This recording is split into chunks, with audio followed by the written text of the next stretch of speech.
বাড়িতে কেউ যদি রোগী হয়ে যায়, আমার আল্লাহ পাক এই মিলাদের ওসিলায় তার বাড়ি থেকে ওই ব্যক্তিকে সুস্থতা দান করবে। আর 1 বছর বড় বড় রোগ ব্যাধি তার বাড়িতে আসবে না। জি 3 নাম্বার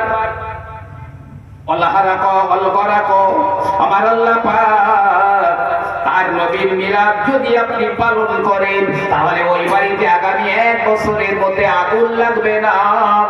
তার বাড়িতে আগুনে পুড়ে কেউ 1 বছরের ভিতরে মরবে না। কেউ পুড়ে মরবে না, তার বাড়িতে 1 বছর ওই বাড়িতে আগুন লাগবে না। আর কি তার বাড়ির কোন মানুষ আগামী 1 বছর ডুবে মরবে না, কেউ ডুবে মরবে না পানিতে। যে কিসের ওসিলায়? এই মিলাদুন নবীর ওসিলায়। আমার আল্লাহ রাব্বুল আলামিন আগামী 1 বছর ওই বাড়িতে কোন মহামারী দেবেন না। কোভিড-19 তার বাড়ি ঢুকবে না, কলেরা ঢুকবে না, প্লেগ ঢুকবে না, আপনার কিনা কোন মহামারী ওই বাড়িতে আগামী 1 বছরের ভিতরে ঢুকবে না।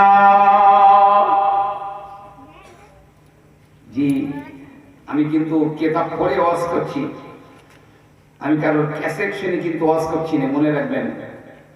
যদি কেউ বলেন কোথায় পেয়েছেন, কাল সকালে আসেন, আমি প্রত্যেকটা যদি দেখাতে না পারি তারপরের দিন থেকে আর মাইকে আমার মুখ থাকবে না। পুড়েও মরবে না, ডুবেও মরবে না, তার বাড়িতে আগুনও লাগবে না, কোভিড-19 ঢুকবে না, কোন দুর্ভিক্ষ, খাবার কষ্ট, পড়ার কষ্ট ওই বাড়িতে থাকবে না। আর কি ওই বাড়িতে আগামী 1 বছরের ভিতরে কারো বদ নজর লাগবে না, কেউ বদ নজরগ্রস্ত হয়ে যাবে না। আপনারা দেখে থাকবেন বাচ্চাদের বদ নজর লাগার জন্য তাবিজ কালাম নিতে হয়, অনেক জায়গা থেকে হুজুরদের কাছে তাবিজ নিয়ে নেন, হুজুর যাতে বদ নজর না লাগে। কিন্তু না না, আমি আপনাকে বলি, আপনার সহযোগিতায় যদি মিলাদুন নবী হয়, ওই বাড়িতে আগামী 1 বছরের ভিতরে কারো বদ নজর লাগবে না। আরে বদ নজর এমন একটা বাজে জিনিস যে বদ নজরের কারণে একটা মানুষ মারাও যায়। জি আল্লামা হুজুর লিখেছেন এই কথাটা। একজন গোসল করছিল, খুব সুন্দর চেহারা, কেউ যাচ্ছে বলতে কি সুন্দর চেহারা, বদ নজর লেগে গিয়েছে, সঙ্গে সঙ্গে সে মারাই গেল।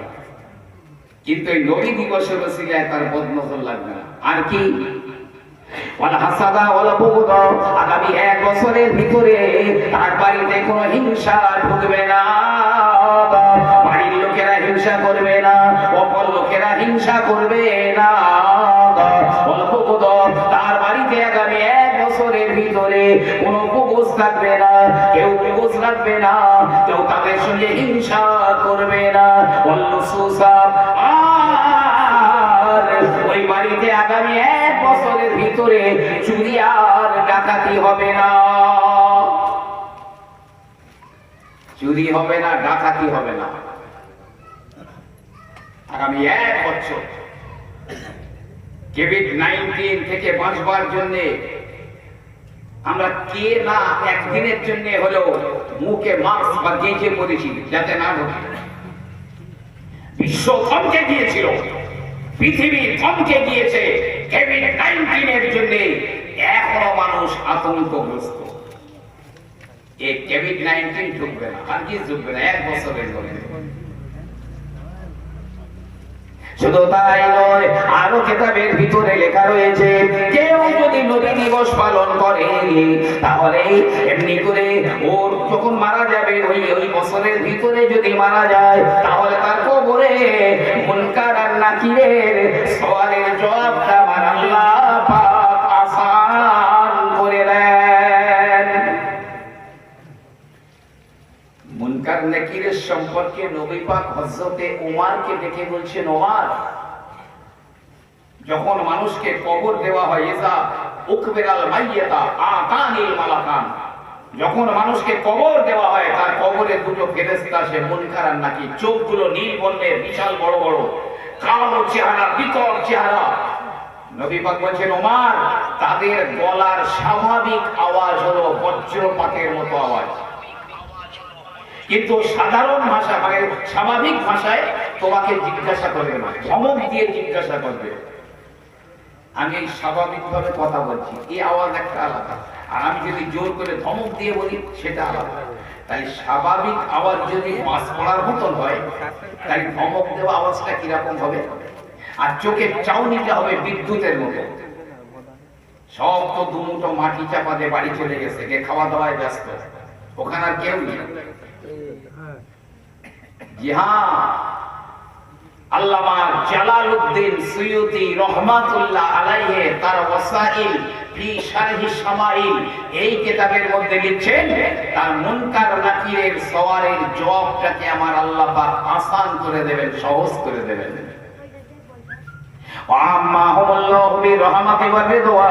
যে জায়গায় নবী দিবস পালন করা হয় ওই জায়গাতে আমার আল্লাহ পাকের খাস রহমত আমভাবে ওখানে পড়ে, খাস রহমত আমার আল্লাহ পাকের ওই জায়গায় একেবারে ঘিরে ফেলে দেয়। শুধু নবী দিবস পালন করলে আর কি মা মিন শাখসিন قرأ مولد النبي صلى الله عليه وسلم ونفقا مئة على الماء فمن شرب منه إلى آخر। কেউ যদি বিশ্ব নবী দিবস পালন করে, মিলাদুন নবী যদি কায়েম করে আর পানির উপরে ফুঁক দেয়, আলাল মায়ে পানির উপরে যদি শেষ বেলায় ফুঁক দিয়ে দেয়, ফামান শারিবা মিনহু ওই পানি যদি কেউ পান করে নেয়, আমার আল্লাহ রাব্বুল আলামিন ওই ব্যক্তির অন্তরে 1000 নূর আর 1000 রহমত আমার আল্লাহ পাক তার অন্তরে ঢেলে দেন। 1000 নূর ঢুকবে, 1000 রহমত ঢুকবে আল্লাহর অন্তরে। ওই পানি পড়াটা যে খাবে, মিলাদুন নবী পড়ে, মিলাদ শরীফ পড়ে পানিতে ফুঁক দেওয়া হলো, ওই পানিটা খাবে। 1000 রহমত ঢুকবে, 1000 নূর ঢুকবে। আর কি ওই পানিটা যদি কেউ পান করে নেয়, আমার আল্লাহ রাব্বুল আলামিন তার বাহ্যিক 1000 রোগ তার দেহ থেকে বার করে দেবেন। আবার তার কলবের 1000 রোগ আমার আল্লাহ পাক তার কলব থেকে বার করে দেবেন। তাহলে কলবের রোগ 1000, শরীরের রোগ 1000 আমার আল্লাহ পাক বার করে দেবেন। কেন? এই পানিতে কি কিছু পরে ফুঁক দেওয়া হয়নি, শুধু মিলাদ করে ফুঁক দেওয়া হয়েছে, শুধুমাত্র মিলাদ করে ফুঁক দিয়েছে। হাজী ইমদাদুল্লাহ মুহাজিরে মক্কি রহমাতুল্লাহ আলাইহি বড় বড় দেওবন্দীদের পীর ছিলেন। জি, মাওলানা আশরাফ আলী থানভী রহমাতুল্লাহ তার পীর ছিলেন।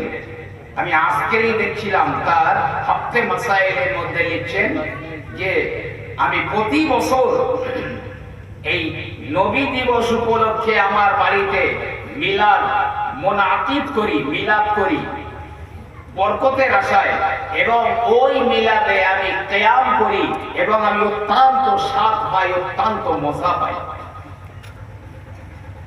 আগে আপনি কটা দলিল নেবেন?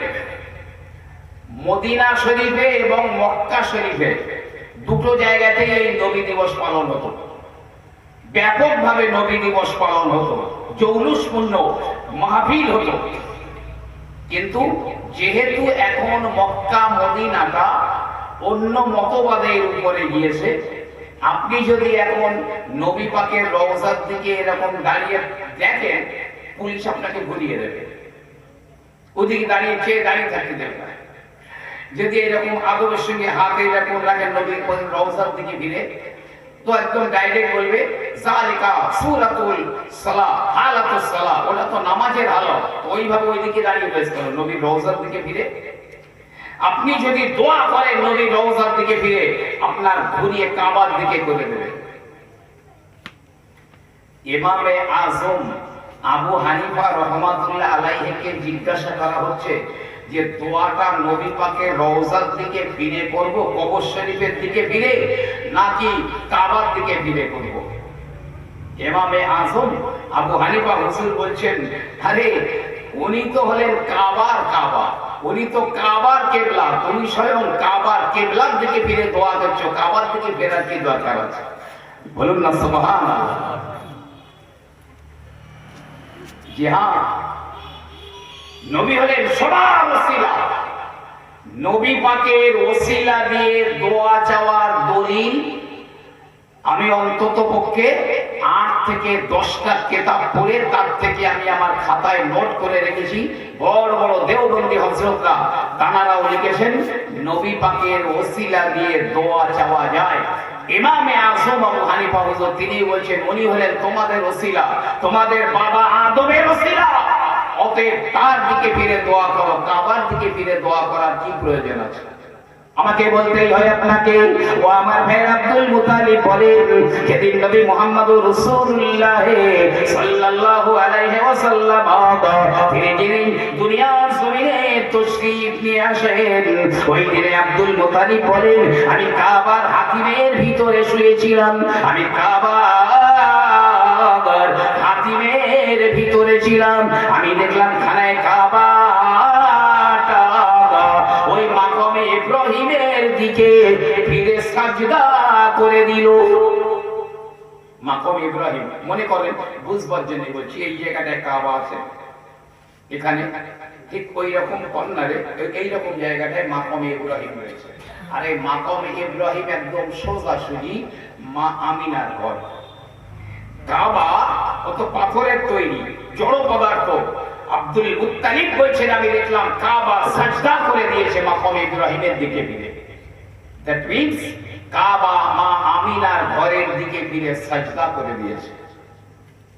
আব্দুল মুত্তালিব বলেন আমি দেখতে পাই কাবার ভিতর থেকে 7 দিন ধরে একটা আওয়াজ বার হয়েছিল, কাবার ভিতর থেকে 7 দিন ধরে একটা আওয়াজ বার হয়েছিল, রব্বা মুহাম্মাদিন আল-আন কদ তাহারানি মিন আনজাসিল আসনামি ওয়া আরজাসিল মুশরিকিন।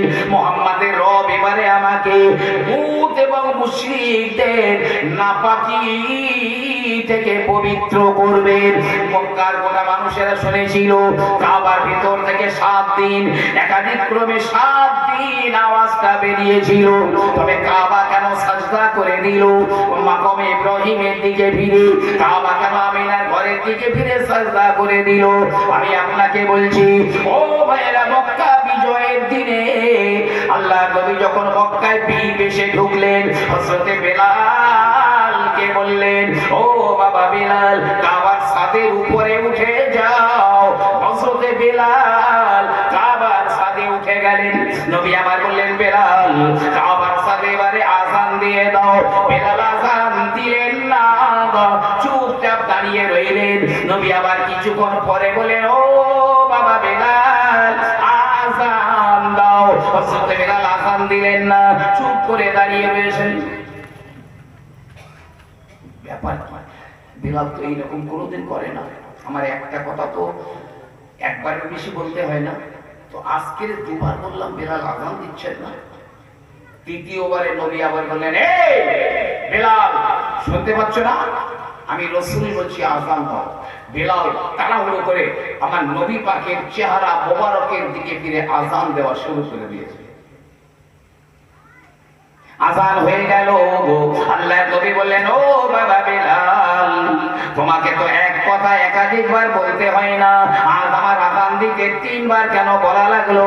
কেন আযান দিলে না প্রথম 2বার? হযরতে বেলাল বললেন ইয়া রাসূলুল্লাহ, ইয়া হাবিবাল্লাহ, হুজুর আমি তো কাবার ছাদের উপরে ছিলাম, আমি যদি নিচে থাকতাম আমি কাবাকে কিবলা করে আযান দিতাম, কিন্তু আমি কাবার ছাদের উপরে আমি কোন দিকে ফিরে আযান দেব, আমি কাকে কিবলা করে আযান দেব, আমি বেলাল বুঝতে পারি না। ইয়া রাসূলুল্লাহ, ইয়া হাবিবাল্লাহ, তাই আপনি দুইবার বলে না আযান দিতে পারি না। তৃতীয়বার যখন আপনি আমাকে বললেন, আমি নিজেকে জিজ্ঞাসা করলাম যে দুনিয়ার মানুষের কিবলা হলো কাবা, কাবার কিবলা কে হতে পারে? আমার মন জবাব দিয়ে দিল, ও বেলাল, দুনিয়ার মানুষের কিবলা হলো কাবা, আর কাবার কিবলা হলেন আমার রাসূলুল্লাহ। হুজুর, তাই আমি আপনাকে কিবলা করে আযান দিয়েছি। নবী বলছেন, বেলাল, ঠিক বলেছো, ঠিক বলেছো, ঠিক বলেছো। দুনিয়ার মানুষের কিবলা হলো কাবা, আর আমি রাসূলুল্লাহ, আমি হলাম কাবার কিবলা। তাই আজ কাবা তার কিবলা এসেছে দুনিয়াতে, কাবা ওই দিকে ফিরে সাজদা অবনত হয়ে গেল। সুবহানাল্লাহ। জি,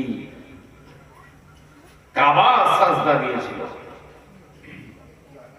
ভাই আমার, বাবা জিরা, আমার কিতাবের মধ্যে আরো লেখা রয়েছে, মান হাদারা মাউলিদিন নবী সাল্লাল্লাহু আলাইহি ওয়াসাল্লাম, যেখানে বিশ্ব নবী দিবস পালন হয়, ওই জায়গায় কেউ যদি হাজির হয়ে যায়, কেউ যদি উপস্থিত হয়ে যায়, ফাকাদ ফাযা বিল ঈমান, ওই ব্যক্তি তার ঈমানের দ্বারাই কামিয়াব হয়ে গেল। অর্থাৎ ওই ব্যক্তি আমার আল্লাহ পাকের দয়ার জান্নাতি হয়ে গেল। সরে বলুন না সুবহানাল্লাহ। তবে আমি গত বছরেও বলে গিয়েছিলাম, এই বছরেও বলে যাচ্ছি, আমি গত বছরে হযরতে আলী রাদিয়াল্লাহু আনহু একটা কওল আপনাকে বলে গিয়েছিলাম। অকলা আলী রাদিয়াল্লাহু আনহু, মান আযযামা মাউলিদিন নবী সাল্লাল্লাহু আলাইহি ওয়াসাল্লাম ওয়া কানা সাবাবাল লিকারাতি লা তাযহাবা মিনাদ দুনিয়া ইল্লা বিল ঈমান ওয়া ইয়াদখুলুল জান্নাতা বিগাইরি হিসাব। নবী দিবসের মাহফিলকে কেউ যদি সম্মান করে, তাজিম করে, ভক্তি করে, তাহলে ওই লোকটা বেঈমান হয়ে মরবে না, পাক্কা ঈমানদার হয়ে মরবে, আর বিনা হিসাবে আল্লাহর জান্নাতি হয়ে যাবে। আমি গত বছর বলে গিয়েছিলাম। তবে একটা কথা বলে যাই, যেটা গতবারে বলেছিলাম, মানুষ কিন্তু এখন ব্যাপক সুবিধাবাদী মানুষ। সবাই বলবেন, এই গতকালকে হাকিম সাহেব বলে গেছে, নবী দিবসের মাহফিলকে সম্মান করলে, দান করলে বিনা হিসাবে জান্নাতে যাবে, তাহলে আমাদের আর 5 ওয়াক্ত নামাজ পড়তে হবে না, রোজার মাসে রোজা রাখতে হবে না, ব্যাপক সুবিধা। হ্যাঁ, মাথার গাছ অত তেল মতন মনে করলেই হবে না। কম্পালসারি সাবজেক্ট আর এডিশনাল সাবজেক্ট দুটো জিনিস আছে। তা আমি যদি কম্পালসারি সাবজেক্টকে পরীক্ষা না দেই, আমার এডিশনালের নাম্বার টোটাল 1 হবে না, যোগ হবে না। তো 5 ওয়াক্ত ফরজ নামাজ, রোজার মাসের 1 মাস ফরজ রোজা, এগুলো কম্পালসারি সাবজেক্ট। ওতে যদি আমার পরীক্ষা না থাকে, তাহলে এটা হলো এডিশনাল, এর নাম্বার ওতে মোটেও যোগ হবে না। এটা মনে রাখতে হবে, এর নাম্বার একটাও যোগ হবে না ওতে। লা সাহাবুন, ইসলামের মধ্যে তার কোনো অংশ নেই। লিমান লা সালাত আলাহু, যার নামাজ নেই, তার ইসলামের মধ্যে কোনো অংশ নেই। জি, তাহলে বলছিলাম, এই মিলাদুন নবীতে যে হাজির হবে, সেই ব্যক্তি তার ঈমানের দ্বারা সফলতা লাভ করবে, অর্থাৎ আল্লাহর দয়ার জান্নাতি হয়ে যাবে। এবারে আসুন,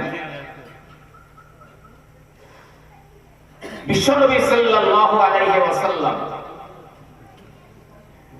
আমি গত বছরে আপনাদের বলেছিলাম, আবু বকরের পেট দেখে পাদ্রী চিনতে পেরেছিল, ওমরের উরু দেখে পাদ্রী চিনতে পেরেছিল, আব্দুল মুত্তালিবের শুধু নাক দেখে পাদ্রী চিনতে পেরেছিল, যে এক হাতে নবুয়ত আর এক হাতে রাজত্ব রয়েছে। আমি গত বছরে বলে গিয়েছিলাম। তবে আব্দুল মুত্তালিবকে জীবজন্তুরাও পর্যন্ত চিনত, কিসের জন্য? নূরে মুহাম্মাদির কারণে। জীবজন্তুরা চিনত।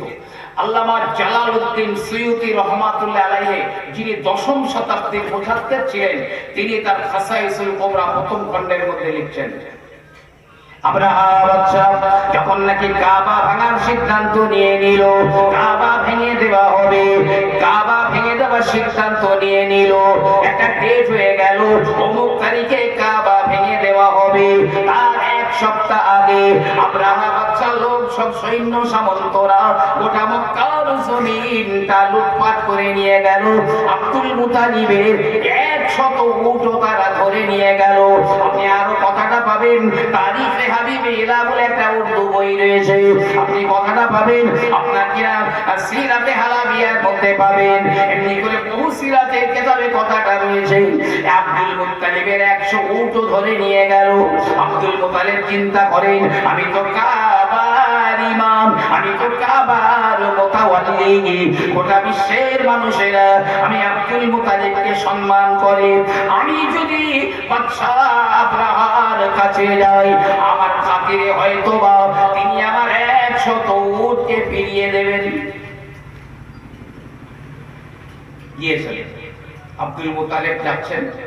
আব্রাহার যখন দেখতে পাচ্ছে যে কাবার মুতাওয়াল্লি আসছে, তো এই সিংহাসন থেকে উঠে আব্দুল মুত্তালিবকে ইস্তেকবাল করার জন্য আব্রাহা বাদশা নিচে নেমে গেল। ইচ্ছা ছিল নিজের সিংহাসনে বসিয়ে দেবে আব্দুল মুত্তালিবকে, কিন্তু একটা প্রেস্টিজের ব্যাপার মনে করে নিজেও বসলেন না, আব্দুল মুত্তালিবকেও বসতে না দিয়ে দুজনাই নিচে গিয়ে বসেছে। এখন আব্রাহা বলছে, হে কাবার মুতাওয়াল্লি, তো আমার কাছে কি ব্যাপার আপনার আগমন ঘটলো? আব্দুল মুত্তালিব এক চান্সে বলেছে, আমার 100 উট আপনার লোকজনেরা ধরে এনেছে, তাই আমি এই উটগুলো ছাড়াবার জন্য এসেছি। আব্রাহা বাদশা বললেন, হে কাবার মুতাওয়াল্লি, এতক্ষণ আপনার প্রতি আমার একটা সমীহ ছিল, আমি আপনাকে ভালো নজরে দেখছিলাম, কিন্তু না না, আপনি এমন একটা স্বার্থপরতার মতো কথা বললেন, সেলফিশের মতো কথা বললেন, আপনার প্রতি আমার বিদ্বেষ জন্মে গেল, আপনার প্রতি আমার একটা ঘৃণা এসে গেল, কারণ আপনি তো সেলফিশের মতো কথা বললেন। আমি তো ভেবেছিলাম আমি কাবা ভেঙে দেওয়ার সিদ্ধান্ত নিয়েছি, আপনি যেহেতু কাবার মুতাওয়াল্লি, তাই মনে হয় আমার কাছে কাবা না ভাঙার সুপারিশ করতে এসেছেন, কিন্তু কাবার বিষয়ে তো আপনি একটা অক্ষরও ব্যয় করলেন না, একটা শব্দ ব্যয় করলেন না, কাবার ব্যাপারে কোনো কথা বললেন না, আপনার উটের ব্যাপারেই কথা বললেন।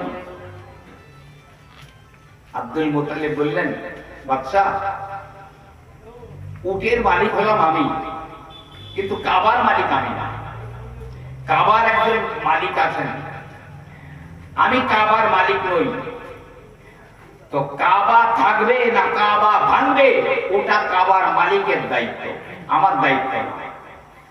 যেহেতু আমি উটের মালিক, তাই আমার উটগুলো আমি নিতে এসেছি।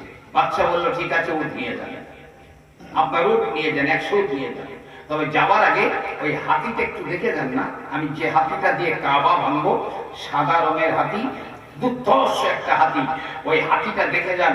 তখন তো অ্যাটম বোম তৈরি হয়নি, কি পরসেবকরাও ছিল না যে সবল মেয়ের গায়ে ফেলে গুমদম করে ভেঙে দেবে, যে হাতি গিয়ে কাবার দেয়ালে ধাক্কা মেরে মেরে কাবা ভরিয়ে দেবে, ওই হাতিটা দেখে যান। ভাই আমার, বাবা জিরা আমার, এমনি করে আব্দুল মুত্তালিব রাজি হয়ে গেলেন, তিনি ওই হাতিটা দেখবার জন্য গেলেন।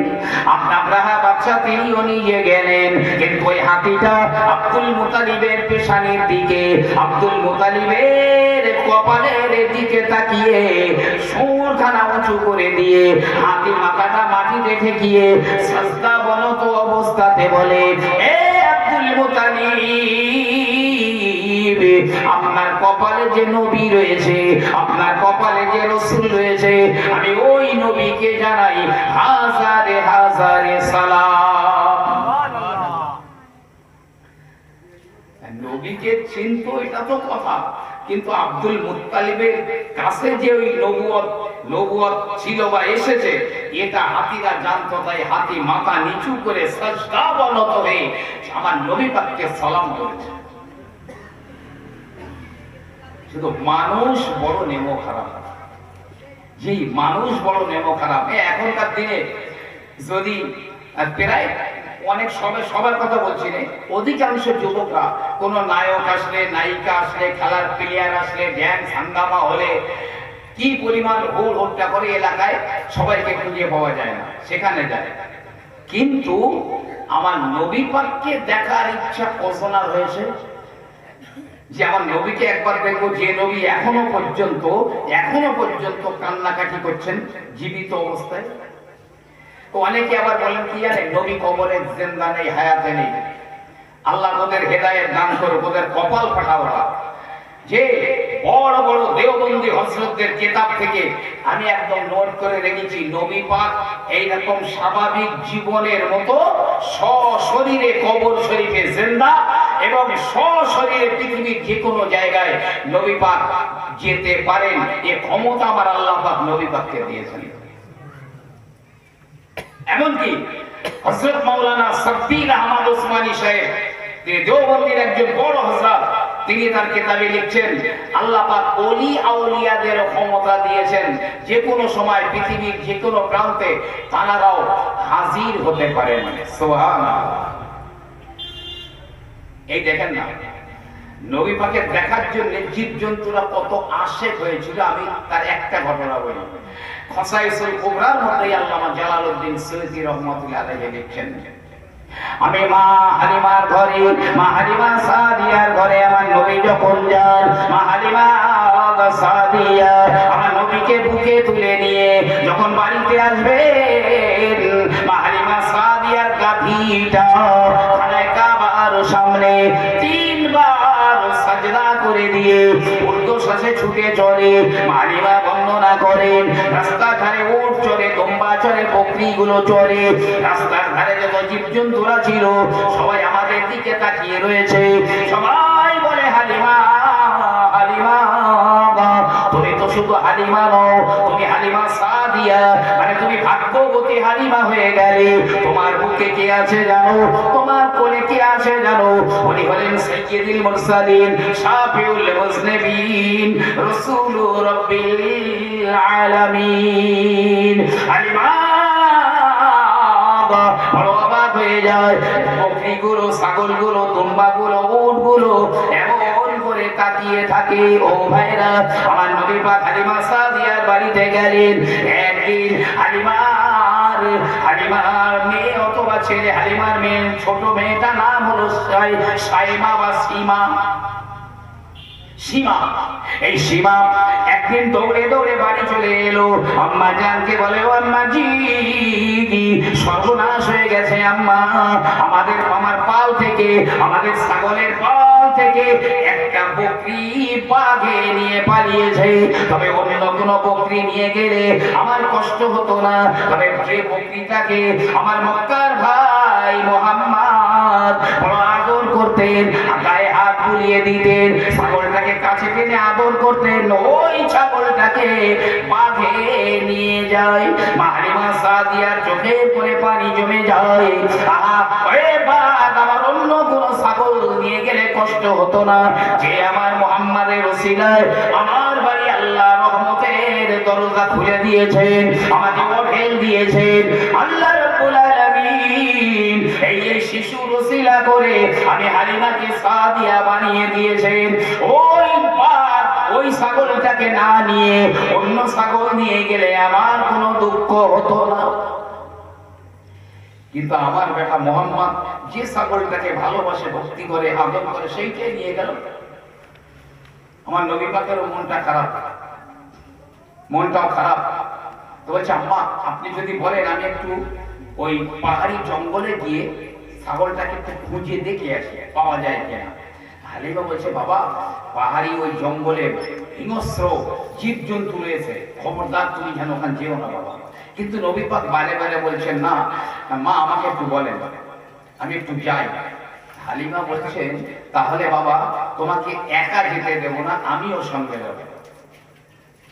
মা হালিমার স্বামী হারেস দুজনা সঙ্গী হয়ে আমার নবী পাককে নিয়ে পাহাড়ের জঙ্গলের দিকে যায়, যেখান থেকে ছাগলটা বাগে নিয়ে গিয়েছিল ওই জায়গায় হাজির হয়ে জঙ্গলের ভিতরে আমার নবী এক এক কদম আগিয়ে যায়। খানিকটা জঙ্গলের ভিতরে গিয়ে দেখে গাছের গোড়ায় বড় একটা বাঘ বসে রয়েছে, একটা ছাগলটাকে পাজা করে বুকে জড়িয়ে ধরে বসে রয়েছে। আমার নবীজি, আমার শিশু নবী যখন বাঘটাকে দেখতে পেয়ে যান, বাঘটা উঠে দাঁড়িয়ে যায়। আসসালামু আলাইকা ইয়া রাসূলুল্লাহ, হুজুর বেয়াদবি নেবেন না, আল্লাহর নবী আপনাকে দেখার জন্য আমার কলিজা ফেটে যায় হুজুর, তবে তো আপনি হালিমার ঘর থেকে বার হন না, আর আমিও লোকালয়ে যেতে পারি না, কিন্তু আপনাকে দেখার জন্য আমি মুসলিম হয়ে যাই, দেওয়ানা হয়ে যাই। তাই দেখলাম হালিমার বকরি পালের মধ্যে আপনার ছোঁয়া রয়েছে, যে ছাগলটার গায়ে আপনার গন্ধ পাওয়া যায়, যে ছাগলটাকে আপনি বড় মহব্বত করেন, আমি দেখেই বুঝতে পেরে যাই। তাই ওই ছাগলটাকে আমি টেনে নিয়ে আসি হুজুর। আমার বিশ্বাস ছিল এই ছাগলটার খোঁজে আপনিও এই জঙ্গলের ভিতরে আসবেন, আর আমি বাঘ আপনাকে দেখে নেব। ইয়া রাসূলুল্লাহ, এই আপনার বকরি নিয়ে যান, আমি বকরির গায়ে একটা নখের আঁচড় আমি মারি না হুজুর, শুধু আপনাকে দেখার জন্য আমি ছাগলটা ধরে এনেছিলাম। একটু জোরে বলুন না সুবহানাল্লাহ। মানুষের শখ হয় না যে ওই নবীকে আমি একবার দেখব। যদি বাম স্তনের দু আঙুল নিচের ওই চোখটা কারোর খোলা থাকে, আমি গলা ফাটিয়ে চ্যালেঞ্জ দিয়ে বলছি, মদিনার সবুজ গম্বুজের দিকে তাকিয়ে দেখেন নবী কবরে জিন্দা রয়েছেন না মরে রয়েছেন। যে বলে নবী কবরে মরে রয়েছে তার খুন করতে ইচ্ছে হয় আমার, বিশ্বাস করেন, আমার রক্ত মাথায় উঠে। হযরত মাওলানা হুসাইন আহমদ মাদানী সাহেব রহমাতুল্লাহ আলাইহি তার একটা কথা বলছি শুনেন। মদিনা মুনাওয়ারায় মসজিদে নববী শরীফে তিনি হাদিসের দার্স দিতেন। হযরত হুসাইন আহমদ মাদানী সাহেব, এই কথাটা পাবেন কোথায়? বাংলাদেশ থেকে যে মাসিক মদিনা পত্রিকা বার হতো, সম্পাদক ছিলেন মহিউদ্দিন খান সাহেব, বিশাল বড় মাপের একজন আলেম, ইন্তেকাল করেছেন, আল্লাহ তাকে জান্নাত নসিব করুন। জি, প্রচুর জ্ঞানের অধিকারী তিনি ছিলেন, আমি বসি প্রশংসা করি। তিনি বড় একজন দেওবন্দি হযরত। তো তিনি লিখছেন তার একটা সংখ্যায়, আমার সংখ্যাটা মনে নেই, তবে লেখা আছে খাতায় কোন সংখ্যায় আছে। তো হুসাইন আহমদ মাদানী সাহেব রহমাতুল্লাহ আলাইহি মদিনার মসজিদে নববী শরীফে তিনি হাদিসের পাঠ দিচ্ছেন, হাদিসটা পড়াচ্ছেন। সব নবীরা কবরে জিন্দা ওয়া ইয়াসাল্লুনা, তারা কবরে নামাজও পড়েন। তিনি বললেন আমাদের নবীও কবরে সশরীরে জিন্দা রয়েছেন, কিন্তু ছেলেরা ব্যাপারটা বিশ্বাস করতে পারছেন না। একটা নাজুক ব্যাপার, নবী সশরীরে কবরে জিন্দা, এইটা যেন মানতে পারছেন না। তখন হুসাইন আহমদ মাদানী সাহেব রহমাতুল্লাহ তিনি একটা অন্য পন্থা অবলম্বন করলেন, যে পন্থা দিয়ে এই ছেলেগুলোর অন্তরে যেন বদ্ধমূল হয়ে যায় নবী সশরীরে কবরে জিন্দা। হযরত হুসাইন আহমদ মাদানী সাহেব হুজুর তিনি বললেন, এ আমার ছেলেরা, ও তলিবুল ইলমেরা, ও ছাত্ররা, তোমরা আমার কথাটা মানতে পারো না, আল্লাহর নবী সশরীরে কবরে জিন্দা, তোমরা বিশ্বাস করতে পারো না। তবে শোনো, আমি তোমাদের একটা কথা বলি, একবার আমার রাসূলুল্লাহর কবর শরীফের দিকে তোমরা সবাই তাকিয়ে দেখো। ছাত্ররা আল্লাহর হাবিবের কবর শরীফের দিকে যেই না তাকিয়েছে, সবাই স্বচক্ষে জেগে জেগে দেখতে পায় আমার বিশ্বনবী হাবিবুল্লাহ তার কবর শরীফের উপরে বসে রয়েছেন আর মুস্কি মুস্কি হাসছেন। জোরে বলুন সুবহানাল্লাহ। নবী সশরীরে কবরে জিন্দা, এর আরো অনেক অনেক প্রমাণ রয়েছে, এ পর্যন্ত রাখেন। তবে এতটুকু, নবী কবরে জিন্দা রয়েছেন। জি, আল্লাহ এত বরকত দিয়েছিলেন। সীমা একদিন বকরি তো সীমা চড়াতো, হালিমার মেয়ে, নাবালিক একটা মেয়ে সীমা বা সায়েমা চড়াতো। একদিন বলছে, মা আমি আজকে ছাগল চড়াতে যেতে পারবো না। কেন? বলছে, আমি একা অতগুলো ছাগল আমি সামলাতে পারি না, এইদিকে একটা ওদিকে একটা দৌড়দৌড়ি করে, আর ওই রৌদ্রে আমি একলা একলা আমি আর সামলাতে পারি না, আমি যেতে পারবো না, আমার সঙ্গে একটা কাউকে দিতে হবে, তাহলে যাবো।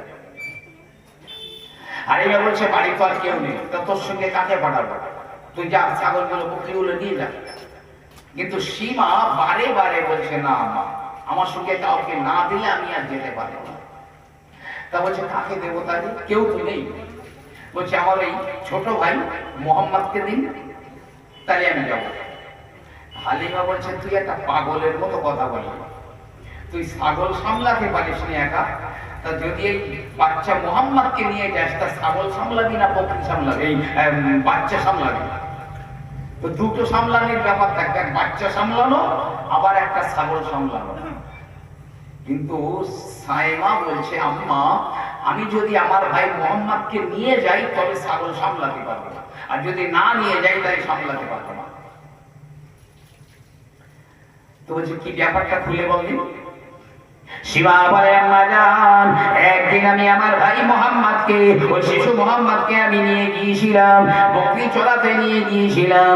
আমি দেখলাম যেদিন আমার ভাই মোহাম্মদকে আমি বুকে করে নিয়ে যাই, ওই দিনই আমি দেখি আমার ভাইয়ের গায়ে তো রৌদ্র লাগেনি, কাঠ ফাটা রৌদ্র লাগে না, উপরে এমনি করে মেঘে ছায়া করে দেয়।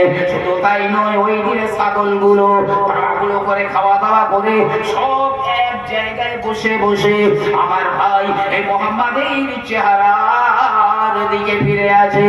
ছাগলগুলো আমার ভাইয়ের চেহারা দেখে, আর আমি সীমা আমিও আমার ভাইয়ের চেহারা দেখি। আম্মা জান, আমি যদি আমার ভাই মোহাম্মদকে নিয়ে যাই, ছাগলগুলো তাড়াতাড়ি খেয়ে নেবে, এদিক ওদিকে দলছুট হবে না, খেয়ে সবাই এক জায়গায় বসে বসে আমার ভাই মোহাম্মদকে দেখবে, আমিও আমার ভাই মোহাম্মদকে দেখবো। একটু জোরে বলুন না সুবহানাল্লাহ। আমার ভাইরা, তাহলে বুঝুন না আমার আল্লাহ রাব্বুল আলামিন আমার নবীকে কত ইজ্জত দিয়েছিলেন। বিশ্ব নবী আমার বলতেন, ইন্নী লা আরাফু হাজারান ইউসাল্লিমু আলাইয়া ক্বাবলান নবুওয়াত, আমি ওই পাথরগুলোকে এখনো চিনে চিনে বলে দিতে পারি যে পাথরগুলো এরা গুহায় নবুয়তের আপডেট হওয়ার আগে ওই পাথরগুলো আমাকে ইয়া রাসূলুল্লাহ বলে সালাম করতো। ও পাথরগুলো এখনো চিনে বলে দিতে পারি। জি, সেই নবী পাকের নূর মোবারকটা যখন আমি গত বছরে বলে গিয়েছিলাম একবার হালকা করে, এবার আবার ভালো করে বলছি, সেই নূরটা যখন আদম আলাইহিস সালাম যখন তো জান্নাত থেকে দুনিয়ায় আল্লাহ নামিয়ে দিলেন, আপনাদের ওয়াজ মনে আসে নিশ্চয়ই, এই 5টা আঙুলে, এই শাহাদাত আঙুলে আমার নবীর নূর, তারপরেরটা আবু বকর, ওমর, ওসমান, এই আঙুলে হযরতে আলীর নূর ছিল। আদম যখন দুনিয়ায় নেমে আসলেন, এই 5খানা নূর আমার আল্লাহ পাক আদমের পিঠে সিজদায় দিয়ে দিলেন। লাম্মা কদারাল্লাহুল ইজতিমা বাইনা আদম ওয়া হাওয়া আরসালাল্লাহু নাহারাম মিনাল জান্নাহ ফাতাসালা আদম ওয়া বাশশা হাওয়া ফান্তাকালাতিল আনওয়ারু ইলাইহা ইলাহির। যখন আমার আল্লাহ রাব্বুল আলামিন আদমের তাকদীর অনুযায়ী আম্মাজান হাওয়ার আব্বাজান আদম আলাইহিস সালামের সঙ্গে আরাফার ময়দানে যখন দেখা হয়ে গেল, আদম আর হাওয়া যখন দেখা হয়ে গেল আরাফার ময়দানে, আরসালাল্লাহু তাআলা নাহারাম মিনাল জান্নাহ, আমার আল্লাহ পাক জান্নাত থেকে একখানা নদী আরাফার ময়দানে নামিয়ে দিলেন। তবে ওটা আদমের জন্য নামাননি, আম্মাজান হাওয়ার জন্য নামাননি। 350 বছর আদম কেঁদে কেঁদে হয়রান হয়ে যায়, তাই আদমের গোসল করার জন্য আমার আল্লাহ পাঠাননি, আমার নবীর খাতিরে পাঠিয়েছিলেন।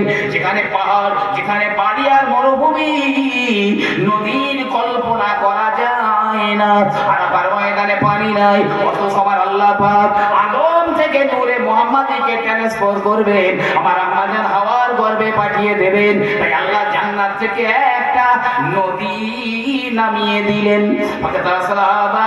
আদম আদম নবী আলাইহিস সালাম ওই নদীতে গোসল করে নিলেন, নকশা হাওয়া গোসল করে পবিত্র হয়ে তারপরে আম্মা জান হাওয়া আলাইহিস সালামের সঙ্গে বাবা আদম আলাইহিস সালাম আলিঙ্গন করলেন।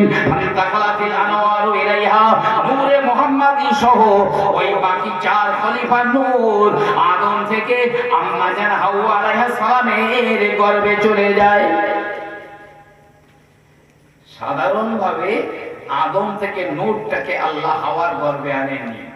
পাক হও, পবিত্র হও, জান্নাতের নদীতে গোসল করো, তবে আমার হাবিবের নূরটা ট্রান্সফার করো। তারপরে আসে ফান্তাকালাতিন নূরু মিন সুলবিন ইলা সুলবিন, ওই নূর এক পুরুষ থেকে আরেক পুরুষ, এক নারী থেকে আরেক নারীর গর্ভে যাচ্ছে। নবী পাক বলছেন এই ব্যাপারে অন্তত 4 থেকে 5খানা হাদিস আছে। নবী বলছেন আদম থেকে শুরু করে আমার আম্মা আমিনা পর্যন্ত যাদের মাধ্যমে আমার নূর আল্লাহ পাক এনেছেন, এদের মধ্যে একজনও ব্যভিচারী ছিলেন না, কেউ ব্যভিচার করেননি, কেউ দুশ্চরিত্র ছিল না, কেউ দুশ্চরিত্রা ছিল না, কেউ শিরক করেনি, বরং কুল্লুহুম সাজিদুন, তারা প্রত্যেকেই আল্লাহর জন্য সাজদা করত। আগের নবীর শরীয়ত তারা মেনে চলত, কেউ শিরক করেনি। সবচাইতে বড় বিচিত্র কথা হলো এটা যে সে আদম থেকে আমিনা পর্যন্ত এর মধ্যে একজনও ব্যভিচার করেনি। পবিত্র আত্মাদের ভিতর থেকে এই নূরে মুহাম্মাদিটা চলে এসে ভাই আদম আলাইহিস সালামের কিস্তি নূহ আলাইহিস সালামের কিস্তিটা মোটামুটি 70 হাত লম্বা আর 35 হাত মতো চওড়া, 3 তলা কিস্তি ছিল। প্লাবন হয়েছিল গোটা বিশ্বব্যাপী, পাহাড়ের উপরে পানি উঠে গিয়েছিল। কেউ কেউ বলেছেন, আমি একটা উর্দু বই পড়েছিলাম, আব না জাগে তো কব, উর্দু বই, তার মধ্যে লিখছে শুধু ভারতবর্ষটা ওই আল্লাহর গজবের পানিতে ডুবে যায়নি। বলুন না সুবহানাল্লাহ। ভারতবর্ষটা নূহ নবীর প্লাবনের সময় ডুবে যায়নি, বাকি সব ডুবে গিয়েছিল। কাবার দেয়াল বসে পড়েছিল, কাবা নিশ্চিহ্ন হয়ে গিয়েছিল ওই প্লাবনে, তবে ভারতবর্ষটা ডুবে গিয়েছিল। এর অনেক কারণ আছে, বহু কারণ আছে। আর 1 নম্বর, শুনে থাকলেও মনে রাখুন, পৃথিবীর প্রথম মানুষ, পৃথিবীর প্রথম নবী বাবা আদম আলাইহিস সালাম এই অখণ্ড ভারতবর্ষে আল্লাহ নামিয়ে দিয়েছিলেন। নূরে মুহাম্মাদি সর্বপ্রথমে আদম আলাইহিস সালাম সঙ্গে নিয়ে ভারতের জমিনে এসেছিলেন। আমার নবীর নূর যখন আসমান থেকে দুনিয়াতে আসে, মক্কা, মদিনা, তুরস্ক, ফ্রান্স, হল্যান্ড, থাইল্যান্ড, জাপান, চীন কোথাও নয়, ভারতবর্ষে এসেছিল। আদম নামার পরে রাত্রিবেলা জিবরিল আমিন আলাইহিস সালাম আল্লাহর হুকুমে এসে আদমের সামনে আযান দিয়েছিলেন। আমরা যে আযান এখন বর্তমানে দেই, এই আযান দিয়েছিলেন। আল্লাহর একত্ববাদ, নবী মুহাম্মদুর রাসূলুল্লাহর রিসালাতের সংবাদ সর্বপ্রথমে জিবরাইলের কণ্ঠে আযানের মাধ্যমে এই ভারতবর্ষে আমার আল্লাহ রাব্বুল আলামিন উচ্চারণ করিয়ে দিয়েছিলেন। আবার সর্বপ্রথম নামাজ হয়েছিল এই ভারতবর্ষে। কিতাবের নাম হচ্ছে হাকিকতুস সালাত। এই কিতাবের মধ্যে আছে, আর অন্য কিতাবে আছে, আদম যখন রাত্রির ভয়ে ভীত হয়েছিলেন, তারপরে যখন সকাল হয়ে যাচ্ছে, অন্ধকার চলে যাচ্ছে, আদমের মনে সাহস এলো, ভয় চলে গেল। আল্লাহ বলছেন, আদম তোমার এই রাতের অন্ধকার থেকে বাঁচিয়ে দিলাম, 2 রাকাত নামাজ পড়ো। তো আদম ওই ফজরের রক্তে 2 রাকাত নামাজ আদায় করেছিলেন। আমরা সকালবেলা ফজরের যে 2 রাকাত ফরজ নামাজ আদায় করি, ওই সেই 2 রাকাত নামাজ। তো নামাজও প্রথমে ভারতবর্ষে হয়েছিল। তারপরে হাজারে আসওয়াদ কাবা শরীফের দেয়ালে রয়েছে, হাজী সাহেবরা চুমু খায়। আর যে পাথরের উপরে ইব্রাহিম আলাইহিস সালাম দাঁড়িয়ে কাবা পুনর্নির্মাণ করেছিলেন, এই 2টো পাথর আদম আলাইহিস সালাম জান্নাত থেকে এনেছিলেন প্রথমে ভারতবর্ষের জন্য। হাজারে আসওয়াদ প্রথমে মক্কায় ছিল না, ভারতবর্ষে এসেছিল। মাকাম ইব্রাহিম ভারতবর্ষে এসেছিল সর্বপ্রথমে, মক্কা মদিনাতে নয়। মুসা আলাইহিস সালামের হাতে যে লাঠি ছিল, এই লাঠিটা আদম নবী জান্নাত থেকে একটা গাছের ডাল ভেঙে এনেছিলেন, সেই লাঠিটাই পর্যায়ক্রমে মুসা আলাইহিস সালাম পর্যন্ত গিয়েছিল। সে লাঠিটাও প্রথমে ভারতবর্ষে এসেছিল। ভারতের জমিনে আমার আল্লাহ পাক নবী পাঠিয়েছিলেন। নবী পাঞ্জাবের বারাস শরীফে যাবেন, 12 জনা নবীর কবর রয়েছে সেখানে। আরো অনেক বক্তব্য আছে। কেউ কেউ বলেছেন বৈশাখ আল্লামা হুজুর অবশ্যই সম্পর্কে কোনো কথা বলেননি, তবে আমি সেদিন দেখছিলাম একটা বইতে লেখকও খুব বড় লেখক লিখছে, একটা হাদিস লিখেছে। কানা নবিয়্যুন ফিল হামদে কানা নবিয়্যুন ফিল হিন্দে লাউনুহুল আসওয়াদ ইসমুহুল কাহান। আমার আল্লাহ পাক এই হিন্দের জমিনে, এই ভারতবর্ষের জমিনে একজনা নবী পাঠিয়ে দিয়েছিলেন। ওই নবীটার গায়ের রং ছিল কালো, তার নাম ছিল কাহান, ইসমুহু কাহান। ওই নবীটার নাম ছিল কাহান। এই পর্যন্ত হাদিসটা শেষ। এখন কেতাবলা বলতে চেয়েছে, এটা আমি বলছি না, যার কেতাব তিনি বলছেন প্রথমে নাম ছিল কি কাহান। আর কিছু সুবিধাবাদী মানুষ, স্বার্থভোগী মানুষ, তারা কাহান থেকে পরবর্তী জেনারেশনে বলল কানু। কানু কানু থেকে তার পরবর্তী জেনারেশন, তারাও আবার একটু সুবিধাবাদী, তারা কি বলল? তারা বলল কৃষ্ণ। আল্লামা হুজুরকে প্রশ্ন করা হয়েছিল যে কেউ কেউ বলেন শ্রীকৃষ্ণ আল্লাহর নবী কিনা। তিনি এই সম্পর্কে কোনো বক্তব্য দেননি। তবে এই কেতাবলা বলেছেন যাকে শ্রীকৃষ্ণ বলে জানে তিনি লা ইলাহা ইল্লাল্লাহ মুহাম্মাদুর রাসূলুল্লাহ দাওয়াত দিয়েছেন, কোন শিরকি মতবাদের উপরে তিনি ছিলেন না। এই কেতাবলা বলেছে উনি আল্লাহর নবী ছিলেন। আমিও জানি না, আল্লাহু আলাম। তবে বারাত শরীফে যাবেন, 12 জনা নবীর কবর আছে। এই হিন্দের জমিনে আল্লাহ পাক নবীও পাঠিয়েছেন। আবার কেউ কেউ বলেছেন গৌতম বুদ্ধ। গৌতম বুদ্ধকে বলা হচ্ছে, হে একদিন তার শিষ্য বলছে যে আপনি তো পরলোক গমন করবেন, আপনার পরে আমরা কার কাছে যাব, কার কাছে দীক্ষা নেব? বুদ্ধদেব বলছেন আমি শেষ বুদ্ধ নই, মানে আমি শেষ নবী নই, আমি শেষ বুদ্ধ নই। আমার পরে একজন বুদ্ধ আছেন যার নামের প্রথম অক্ষরে হবে ম, শেষের অক্ষরে হবে দ। তিনি গোমাংস ভক্ষণকারী হবেন, তার লিঙ্গের অগ্রভাগ ছেদন করা থাকবে। তিনি হচ্ছেন শেষ বুদ্ধ। যদি তোমরা নাজাত পেতে চাও তাহলে ওই বুদ্ধের কাছে গিয়ে দীক্ষা নিও। তাই অনেকে বলেছেন বুদ্ধদেব বৌদ্ধ ধর্ম প্রচার করেননি, তিনি লা ইলাহা ইল্লাল্লাহ মুহাম্মাদুর রাসূলুল্লাহ এই কলেমার দাওয়াত দিয়েছিলেন, মানুষকে তাওহীদের বাণী শুনিয়েছিলেন। আল্লাহু আলাম, আল্লাহ ভালো জানেন।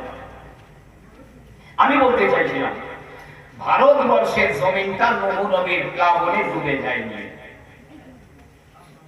যে এই মনে রাখবেন, এই ভারতবর্ষের একটা বিশাল ঐতিহ্য রয়েছে,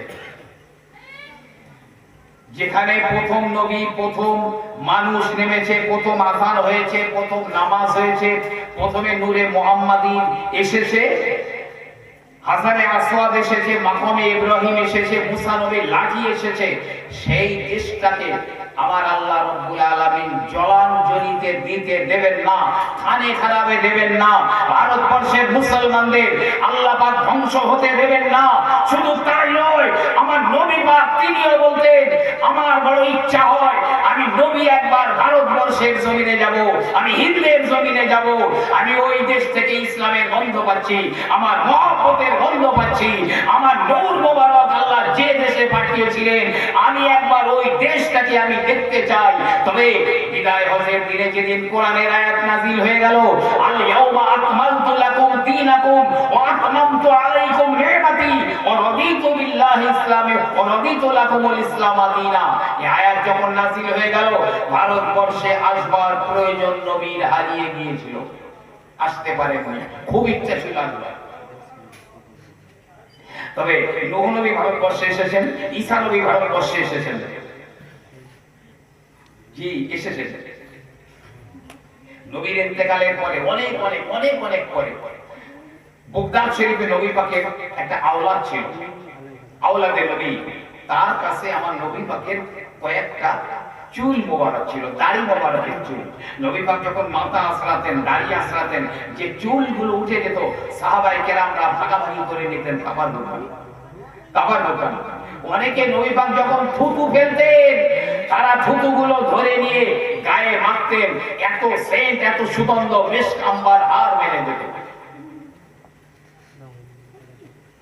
তো নবী বললেন, দেখো এ আমার আওলাদ, আমি নবী ভারতবর্ষকে ভালোবাসি, আমি রাসূল হিন্দুস্তানকে ভালোবাসি, আর আমি হিন্দুস্তানের মুসলমানদেরকেও ভালোবাসি।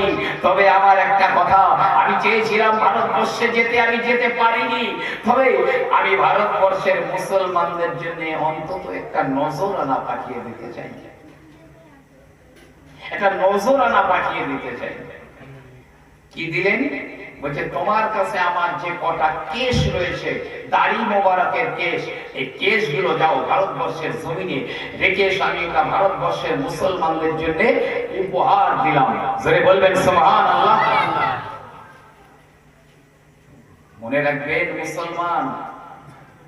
মুসলমান কেউটের বাচ্চা হেলে সাপের দলে থেকে থেকে মনে করছে আমরাও মনে হয় হেলে সাপ।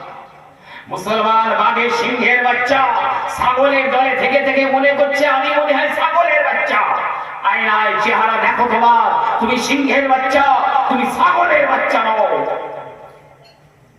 আমার গর্ব হয় আমি এই দেশে, এই ভারতবর্ষের বাসিন্দা হতে পেরে, ভারতবর্ষের একজন সাধারণ নাগরিক হতে পেরে আমি গর্বিত। আই এম প্রাউড, আমি গর্বিত। কেন? আই এম ইন্ডিয়ান, আমি ভারতবাসী। এই জন্য ভারতবর্ষে তখন, আমি একদম পুরাতন কথা বলছি, অসুবিধা হচ্ছে আপনাদের নাকি? একবার দরুদ শরীফ আল্লাহুম্মা সাল্লি আলা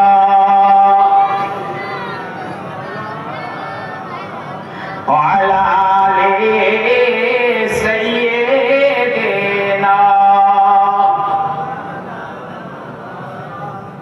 बीच सागर में आगर तूफान आ जाए,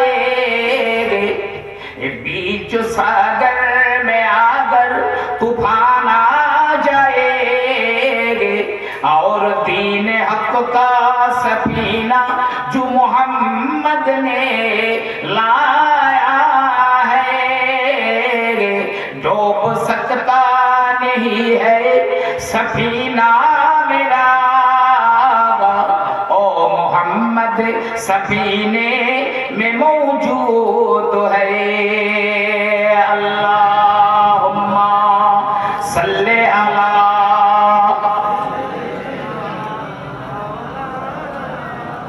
व अला आले सय्यिदिना। সম্রাট औरंगजेब रहमतुल्लाह अलैहि जमानाয় আওলাদে নবী আমার নবী পাকের কেশ মোবারক গুলো এনেছেন। হে ভারত সম্রাট, হে ভারতপতি, আমি আওলাদে নবী। সম্রাট দাঁড়িয়ে গেলেন আদবের জন্য, দাঁড়িয়ে গেলেন। আমি আজকে দেখছিলাম অনেক বড় বড় দেওবন্দি হযরত, তারা নিজেরা বলেছেন নবী পাকের যখন মিলাদ হয়, সেই মিলাদে কিয়াম করা এটা মুস্তাহসান, মুস্তাহাব, সম্মানের জন্য, কোনো অসুবিধার কারণ নেই। এটা কোনো কুফরি নয়, বেদাত নয়, শিরক নয়। জি, ইমাম শাফি রহমাতুল্লাহ আলাইহি ওয়াজ করতে করতে আবার দাঁড়িয়ে যাচ্ছেন, দাঁড়িয়ে আবার বসতেছেন, বসে ওয়াজ করতে করতে আবার দাঁড়াচ্ছেন, আবার বসতেছেন। শেষ বেলায় বলছে, হুজুর এই একবার দাঁড়ান আর একবার বসেন, এইরকম করে ওয়াজ করছেন, ব্যাপারটা কি? তো ইমাম শাফি হুজুর বলছেন, আমি যখন বসে ওয়াজ করছিলাম, তো এই পাশে কিছু বাচ্চারা দৌড়াদৌড়ি করে খেলা করছিল। ওই বাচ্চাদের মধ্যে একটা আওলাদে নবী আছে, নবীর বংশের একটা বাচ্চা আছে। তাই ওই বাচ্চাটাকে আমি যখন চোখে দেখতে পাচ্ছিলাম, তার আদবের জন্য আমি দাঁড়িয়ে পড়ছিলাম। যখন আমি চোখে দেখতে পাই না, তখন বসে পড়ছিলাম। জোরে বলুন না সুবহানাল্লাহ। কি সংবাদ? আমি নবী পাকের কয়েকটা কেশ মোবারক এনেছি, ভারতবর্ষে রেখেছেন। বলছে, আমি এটা বুঝবো কিভাবে আমার নবী পাকের কেশ এটা? তুমি তো ধোঁকা দিতে পারো আমাকে। বলছে, আমি আওলাদে নবী, আমি মিথ্যা বলছি না, ধোঁকা দিচ্ছে না আপনাকে। বলছে, তবুও প্রমাণ দেখাতে হবে। বলছে আচ্ছা আপনি কি জানেন আমার নবী পাকের কেশ মোবারক চুল মোবারক যদি আগুনে জ্বলন্ত আগুনে ফেলে দেওয়া হয় ওই আগুন নিভে যায়, আমার নবী পাকের চুল মোবারকে আগুনে স্পর্শ করে না, এটা কি জানেন না? সম্রাট আলমগীর বলছেন বিলক্ষণ জানি, নবী পাকের কেশ মোবারক যদি আগুনে ফেলে দেওয়া যায় আগুন নিভে যায়, আমার নবী পাকের চুল মোবারকে আগুনে স্পর্শ হয় না। তাই পরীক্ষা করে দেখুন। সম্রাট আলমগীর তিনি ঘরের ভিতরে একটা আগুন জ্বালিয়ে দিলেন, দাউ দাউ দাউ দাউ করে আগুন জ্বলে, আমার নবী পাখির কেশ মোবারকটা আগুনের ভিতরে যেই না ফেলে দিয়েছে আগুনটা চুপ করে নিভে গেল, আমার নবী পাখির চুল মোবারকে আগুন স্পর্শ হলো না। জোরে বলুন না সুবহানাল্লাহ। আবার একবার আগুন জ্বালালেন, আবার চুল মোবারকটা যেই ফেলে দিলেন আবার আগুনটা নিভে গেল, আবার তৃতীয়বার আগুনটা জ্বালালেন, ওই আগুনে যখন আমার নবী পাকের কেশ মোবারক ফেলে দিলেন আগুন তো নিভে গেল, ওই কেশ মোবারক দিয়ে এমন একটা নূরের ঝলক বেরিয়ে যায়, গোটা ঘরখানা নূরে নূরে ভরে যায়। এই তুমি তো এমন করতে পারো যে চুলটার উপরে কোনো রাসায়নিক কেমিক্যাল প্রলেপ দিয়ে এনেছো, এই দুই একজন মৌলবীরা দেখেছি পরে, এখন মৌলবীরাও করে যে গরম শাবল লোহার শাবল আগুনের মধ্যে ঢুকিয়ে টকটক লাল করছে, সেই শাবলের উপর দিয়ে হাত টেনে আনছে, টেনে এনে মানে ব্যথা হয়েছে এরকম বসে দিচ্ছে, ব্যথা সেরে যাবে। আপনিও করতে পারবেন না। নিশাদল মার্কেটে কিনবেন, নিশাদল পানিতে লিকুইড করে আপনার হাতে লাগিয়ে এই হাত আগুনে ঢুকিয়ে দেবেন, আপনার হাত খুলবে না। যে বলছে এরকম কোন রাসায়নিক কেমিক্যাল হয়তো তাকে প্রয়োগ দিয়েছো, বলছে হে সম্রাট আপনি বলতে পারেন, তবে আপনার কি জানা আছে আমার নবী পাকের জিসিম মুবারকে রৌদ্র লাগতো না, মেঘ ছায়া করে দিত? বলছে হ্যাঁ হ্যাঁ হ্যাঁ বিলক্ষণ জানি। বলছে তাহলে এক কাজ করুন, কালকের দিনের বেলা যখন রোদ বার হবে আপনি একদম টানা রোদ দিলে চুল মোবারকটা রেখে দিন, যদি আকাশের কোনো মেঘ এসে ছায়া না করে দেয় তাহলে যে সাজা দেবেন আমি মেনে নেব। পরের দিনে টানা রৌদ্র, একটা মখমলের চাদর বিছিয়ে সেই চাদরের উপরে নবী পাকের চুল মোবারক রাখা হলো, আকাশ ধবধবে পরিষ্কার, সারা করে এক খণ্ড মেঘ কোথা থেকে ছুটে এসে উড়মুড় করে চুল মোবারকের উপরে ছায়া করে দিয়েছে। সুবহানাল্লাহ। সম্রাট সেই চুল মোবারক নিয়ে চুমু খেলেন, মুখে লাগালেন, কেঁদে সারে ধার কথা বলছেন যেন আমার নবীর সঙ্গে কথা বলছেন। ইয়া রাসূলুল্লাহ, এ হাবিবাল্লাহ, বেয়াদবি নেবেন না, শুধু আপনার চুল মোবারক এটা সহি কিনা আমি জানবার জন্য এতগুলো পরীক্ষা করলাম। সেই চুল মোবারক গুলো বর্তমানে হযরত বাল মসজিদে রাখা আছে, এই জন্যই মসজিদটার নাম হয়েছে হযরত বাল। হযরত বালের মেহরাবের উপরে থাকায় 5 অথবা 7 খানা চুল রয়েছে। আমার কথায় অনেক মানুষ গিয়ে তারা পরীক্ষা করে এসে আমাকে বলেছে, আমি আপনাকেও বলছি যান আমার নবী পাকের চুল মোবারকের সামনে, এখন মনে প্রত্যেক জুম্মার দিনে দেখানো হয় নবীর শানে যখন সালাম করে দাঁড়িয়ে দাঁড়িয়ে নবীকে সালাম করার জন্য চুল মোবারক থেকে উঠে দাঁড়িয়ে সালাম করে, সব লোকের সঙ্গে ওই চুল মোবারকটাও আস্তে আস্তে নিজে নিজে খারাপ হয়ে দাঁড়িয়ে যায়। বলুন সুবহানাল্লাহ। আবার যখন লোকেরা বসে পড়ে চুল মোবারক গুলো আস্তে আস্তে বসে পড়ে নবীর জন্য দাঁড়িয়ে ইয়া নবী করি, যদি নবীর এটা পছন্দ না হতো তাহলে ওই চুল মোবারক গুলো সবার সঙ্গে উঠে খারাপ হয়ে দাঁড়াতো না।